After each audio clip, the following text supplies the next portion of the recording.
అందరికీ నమస్తే. Welcome to టీమాజ్యం. నేను మీ వెంకటేష్ తెనాలి. తల్లికి వందనం, తల్లికి వందనం, తల్లికి వందనం. మాకొస్తుందా రాదా, మాకొస్తుందా రాదా, మాకొస్తుందా రాదా అని చెప్పేసి ప్రతి ఒక్కరి నోటి ఇదే మాట. ఇంకా రేపు ఎల్లుండి అయితే మాకు పడలేదని చెప్పేసి స్కూలు చుట్టూ, సచివాలయాల చుట్టూ అని తిరుగుతారు ఖచ్చితంగా. ఎందుకంటే గైడ్లైన్స్ ఈరోజు డబ్బులు వేస్తామని చెప్పేసి ఈరోజు గైడ్లైన్స్ జీవో రిలీజ్ చేశారు. అది కూడా లాస్ట్ గవర్నమెంట్లో ఉన్నాయి. 300 యూనిట్ల కంటే కరెంటు బిల్ రాకూడదు. ఇంకా మీకు క్లియర్గా కావాలంటే చెప్తాను చూడండి ఒకసారి. తల్లికి వందనం పథకం కింద జూన్ 12న తల్లుల ఖాతాల్లోకి 15,000 జమ చేస్తామని చెప్పేసి చంద్రబాబు నాయుడు గారు ప్రకటించిన విషయం తెలిసిందే. దానికి కావాల్సింది ఏంటి? స్టడీ సర్టిఫికేట్ కావాలంట, తల్లి ఆధార్ కార్డు, తల్లి యొక్క బ్యాంక్ అకౌంట్ వివరాలు, నివాస పత్రము లేదా రేషన్ కార్డు, కుల ధృవీకరణ పత్రము, అవసరమైతే ఇన్కమ్ సర్టిఫికేట్, పిల్లల పాఠశాల హాజరు. దీంతోపాటు 300 యూనిట్ల కంటే కరెంటు బిల్ రాకూడదు, మీకు 3 ఎకరాల కంటే మాగాని ఉండకూడదు, 10 ఎకరాల లోపు మెట్ట భూమి ఉండకూడదు అన్నది లాస్ట్ గవర్నమెంట్లో ఏదైతే 4 వీలర్ ఉన్న వాళ్ళకి దీనికి అప్లికబుల్ కాదు అని చెప్పేసి చెప్పారు. ఇవన్నిటికీ కూడా అర్హతల కిందకు వస్తాయి అనమాట. పాయింట్ ఏంటి అంటే ఇవన్నీ కూడా ఇవాళ చెప్తున్నారు. ఇవాళ అకౌంట్లో డబ్బులు వేస్తామని చెప్పేసి ఇవాళ ఎట్లా చెప్తారు మీరు? ఇవాళ ఎలా క్రియేట్ చేస్తారో, అసలు ఎవరి దగ్గర నుంచి అప్లికేషన్స్ తీసుకున్నారు, ఎవరి దగ్గర నుంచి మీరు ఏ డేటా ప్రకారం తీసుకున్నారు, లాస్ట్ గవర్నమెంట్లో ఉన్న డేటా ప్రకారం తీసుకున్నారా లేకపోతే ఏంటి? నారా లోకేష్ గారు ట్వీట్ వేసి ఏమన్నారు? 67,27,164 మంది పిల్లలకి 8,745 కోట్ల రూపాయలు మేము తల్లికి వందనం పథకం కింద రిలీజ్ చేస్తున్నాం అని చెప్పేసి ఆయన ప్రకటించారు. 67,27,164 మంది ఈ పిల్లల ఈ డేటాని ఎక్కడి నుంచి తీసుకున్నారు, దేని బేసిస్ ఆధారంగా తీసుకున్నారు?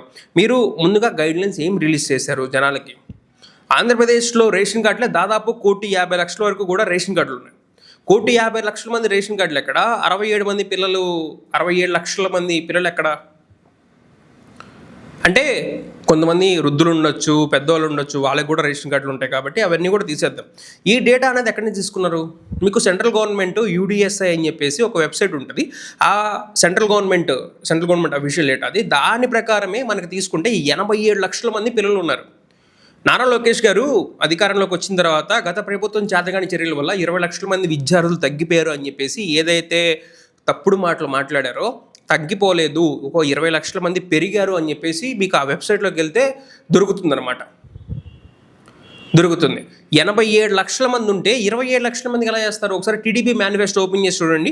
ప్రతి ఒక్క స్కూల్కి వెళ్ళే ప్రతి ఒక్క విద్యార్థికి మేము ఇస్తామని చెప్పేసి ఉంటుంది. స్కూల్కి వెళ్ళే ప్రతి ఒక్క విద్యార్థికి కూడా మేము తల్లికి వందనం వేస్తాము అని చెప్పి చెప్తున్నారు. మరి తల్లికి వందనం వేస్తాం అన్నప్పుడు ఏ అమ్మ దగ్గర నుంచి మీరు బ్యాంక్ అకౌంట్ తీసుకున్నారు, ఎవరికి ఇన్ఫార్మ్ చేశారు? నిన్నటికి నిన్న సడన్గా వచ్చేసి సాయంత్రం 5 గంటలకి నారా లోకేష్ గారు ట్వీట్ చేసి మేము అమ్మ ఒడి వేస్తున్నాం, ఇంతమందికి వేస్తున్నాం. సరే, 67,27,164 మందికి మీరు చెప్పిన డేటా ఏదైతే ఉందో దానికి మీరు పెట్టిన బడ్జెట్ మ్యాచ్ అవుతుందా?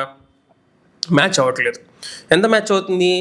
మీరు పెట్టినంత 8,745 కోట్లు మీరు పెట్టారు. కానీ 67 లక్షలు ఇంటూ 8,745 కోట్లు మీరు మల్టిప్లై చేసి చూడండి, దాదాపు కూడా 10,900 కోట్లు వస్తుంది. 10,907 కోట్ల రూపాయలు మీరు కేటాయించాల్సి ఉంటుంది. కానీ మీరు కేటాయించింది ఎంత? ఈ 8,745 రూపాయలు అనేది ఎప్పుడు సరిపోతుందంటే, తల్లికి ఒక్కొక్క బిడ్డకి ప్రతి ఒక్క విద్యార్థికి 13,000 ఇచ్చినప్పుడు మాత్రం సరిపోతుంది. 13,000 రూపాయలు ఇస్తే మీరు ఇచ్చిన అమౌంట్కి టాలీ అవుతుంది. మరి మీరు 13,000 రూపాయలు ఇస్తున్నారా?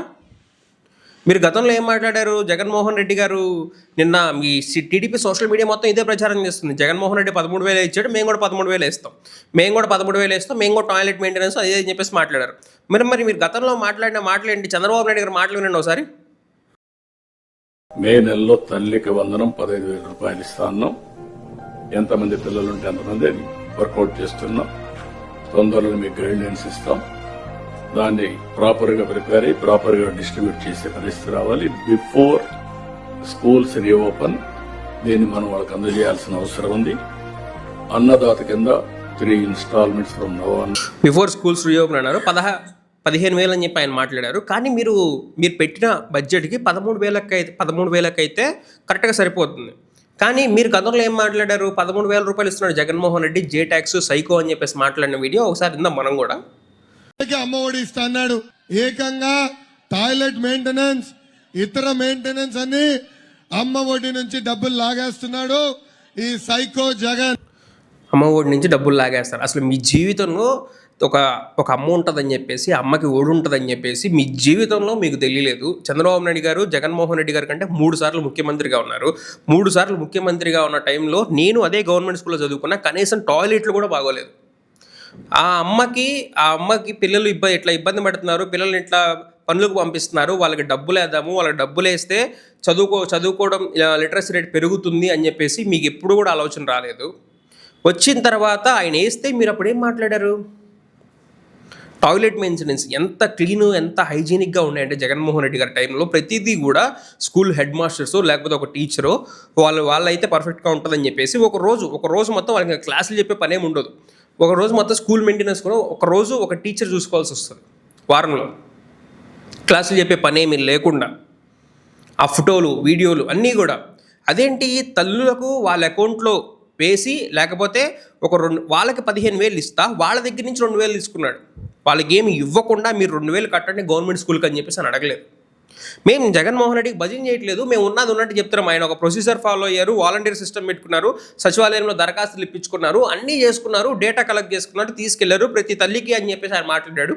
ప్రతి తల్లికి అన్నప్పుడు అలా ప్రొసీజర్ జరిగింది. కానీ ఇక్కడ మీరు ఎవరి చేత అప్లికేషన్స్ పెట్టుకున్నారు, ఎవరి దగ్గర తీసుకున్నారు, ఏ డేటా తీసుకుని తిరుగుతారో రేపటి రోజున గందరగోళం పరిస్థితులు ఏర్పడవా?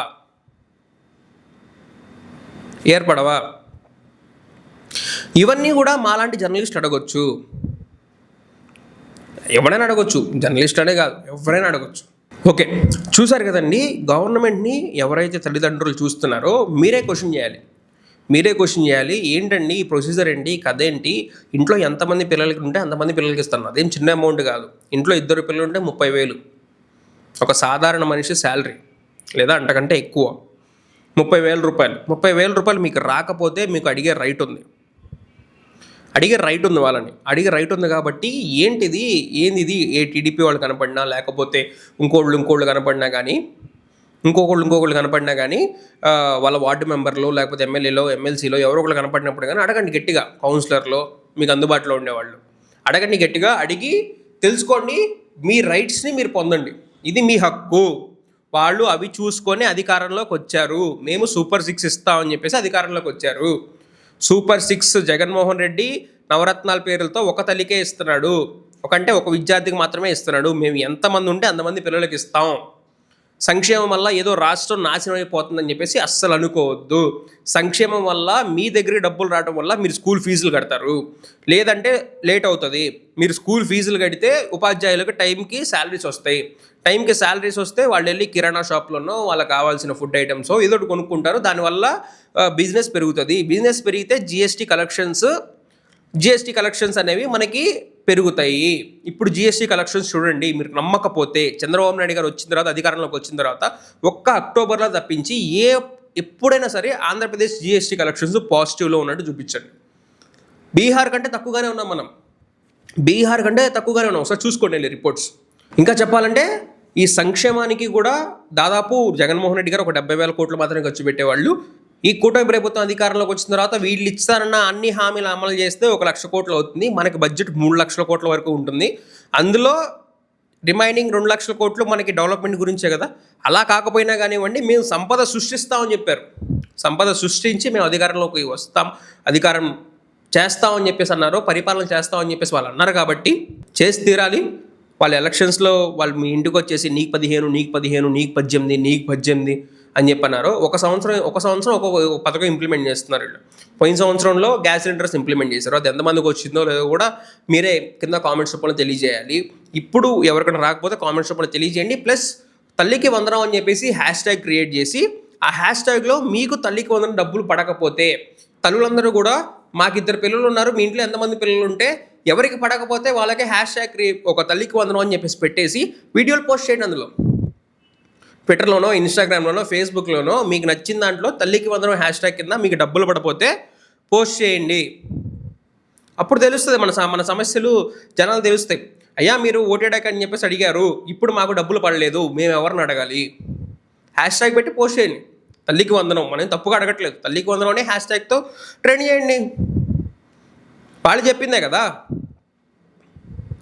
సో ఏదైనా సరే వార్త మాత్రమే మేము చెప్తాం. మీకు ప్రభుత్వం నుంచి ఎలాగ బెనిఫిట్స్ పొందగలరు అన్నది మాత్రమే మేము చెప్తాం. ఎందుకంటే media is the 4th pillar of the constitution. ఓకేనా? మా పని ప్రజల సేవ, ప్రజల మంచి కోసం మేము ఏదైనా చెప్తాం. ఎందుకంటే ప్రజలకి తప్పుడు వార్తలు చెప్పి తప్పుడు ఇదిలో చేసుకొని దాంట్లో రైస్ బ్యాగ్లు కొనుక్కుందాం అన్నది మా ఇది కాదు. మేము రైస్ బ్యాగ్లు జర్నలిస్టులం కాదు. మీకోసం పనిచేస్తాం. ఏదైనా సరే వార్త మాది, నిర్ణయం ఇది. ఇట్లు టీమాచ్యం. Thank you for watching.